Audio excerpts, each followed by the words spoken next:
ta karon sa pag-process sa pag-seeds na to sa talong. O tinani ang atong proseso sa pag-seeds na to.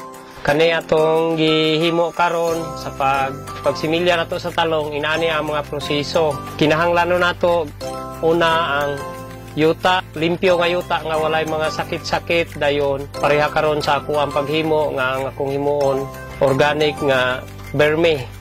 Moy akong ihalo vermicasog ang yuta. Dayon i-prepare na to ang seedling tray. Pagkahuman na to butang sa yuta sa seedling tray, bubuan na to ang seedling tray og tubig. Atong ibutang ang similya og isa-isa sa matag seedling tray. Dayon ato i-proseso sa butanganan nga maayong pagkabutang nga dili mabundakan og sige sa ulan, kinahanglan ay atop na itabon.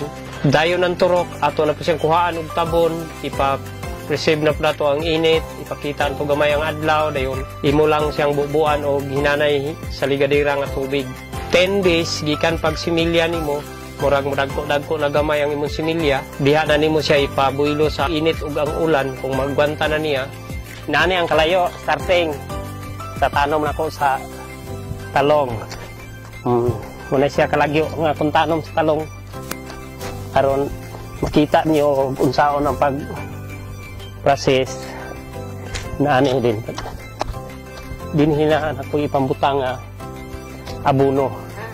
Then sunod nga ibutang, kaning niyang iti sa manok, kikindang. Ang kadaghan sa ito ibutang tagsa ka kumkum ram ibutang. Ang sunod nga buhaton, pagbutang sa similya. Nani ang pagbutang sa similya. Kuhaan o tulibag. Yunana ang pagtanom. Kani nga gidagkuon sa talong, muni siya nga talong, nag-edad ni o kuan, tulo ka simana. Dayon, ato ni siyang platon, kaya aron maka-pundasyonan tani og abono, dayon organic, sama sa tikindang, dayon, usa na to i-plating ang area. Minani nga sitwasyon, angkon ang platingon ang area, muna po ipalahon, padulong rin sa punuan, kanal na siya.